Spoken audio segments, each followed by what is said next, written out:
Ne, plastika nema što tražiti na tvome tijelo, pogotovo ne uz ricinosovo ulje. Plastika nije inertna, naročito kada dođe u kontakt s toplinom i kožom. Pod utjecajem topline iz plastike se mogu osloboditi mikročestice i kemijski spojevi koje tijelo ne prepoznaje kao sigurne.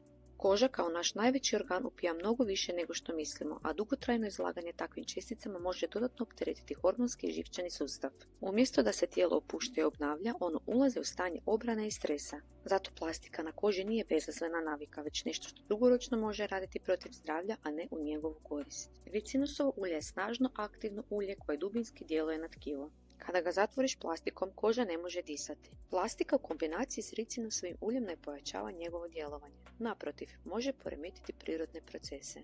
Zato mi biramo prirodne komprese, bez plastike, bez forsirane, uz poštovanje prema tijelu. Ako želiš naučiti kako se ricinusovo ulje pravilno koristi, napiši mi u komentar riječ kompresa i šaljem ti sve detalje.